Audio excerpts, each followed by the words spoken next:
दोस्तों, क्या हो जब कोई शक्तिशाली भगवान अपनी शादी से बचने के लिए भागे और सीधे इंसानों की दुनिया में आ गिरे। आज हम एक्सप्लेन करने वाले हैं superhit Chinese drama the legend of Shen Li का एपिसोड 1। कहानी की शुरुआत होती है स्पिरिट रेल्म से, जहाँ की राजा शेन ली की शादी उनकी मर्जी के खिलाफ तय कर दी जाती है। इस शादी से बचने के लिए वो वहाँ से भाग निकलती है, लेकिन रास्ते में उनके अपने ही लोग के सैनिक उन्हें रोकने के लिए घेर लेते हैं।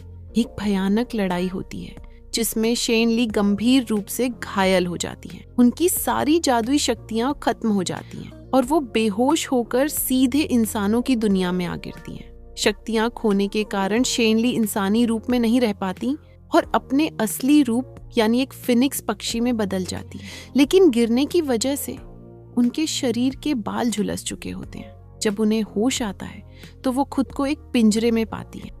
बाजार का एक कसाई उन्हें एक आम और बदसूरत मुर्गा समझकर बेचने के लिए रख लेता है। शेन ली पिंजरे के अंदर से चिल्लाती है, लेकिन इंसानों को उनकी आवाज सिर्फ एक पक्षी की तरह सुनाई देती है। तभी बाजार में शिंग युन नाम के एक इंसान की एंट्री होती है। शिंग युन दिखने में बहुत ही कमजोर और बीमार है, लेकिन उसका स्वभाव बहुत ही शांत है। वो इस अजीब से दिखने वाले पक्षी को देखता है और कसाई को पैसे देकर इसे खरीद लेता है। शिंग युन उसे अपने घर के एक खूबसूरत और शांत आंगन में ले आता है। यहाँ लाकर वो सबसे पहले उसे साफ करने के लिए पानी के टब में डाल देता है, जिससे शेन ली काफी चिढ़ जाती है। इसके बाद शिंग युन उनके लिए अपने हाथों से बेहद स्वादिष्ट खाना बनाता है। शेन ली को बहुत भूख लगी होती है, इसलिए वो शांत होकर खाना खा लेती है।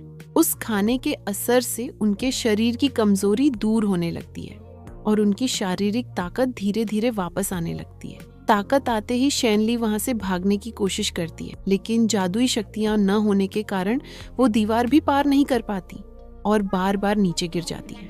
तभी पड़ोसी की एक लड़की शिंग युन से मिलने आती है और इस मोटे पक्षी को देखकर कहती है कि इसे काटकर इसका सूप बना लेना चाहिए। शेन ली ये सुनकर बहुत डर जाती है, लेकिन जब वो लड़की चली जाती है तब कहानी में सबसे बड़ा मोड़ आता है। शिंग युन सीधे शेन ली के पास आता है और मुस्कुराते हुए उनसे बात करने लगता है। शेन ली हैरान रह जाती है। तभी शिंग युन कहता है कि वो शुरू से ही उनकी हर एक बात और उनके मन के सारे विचारों को समझ रहा था और इतने समय से केवल अनजान बनने का नाटक कर रहा था। यहाँ पर यह पहला एपिसोड खत्म होता है। अब एक जादुई राजा और इस रहस्यमयी बीमार इंसान के बीच आगे क्या होगा, ये जानने के लिए इस वीडियो को लाइक करें और अगले एपिसोड के लिए चैनल को सब्सक्राइब जरूर करें।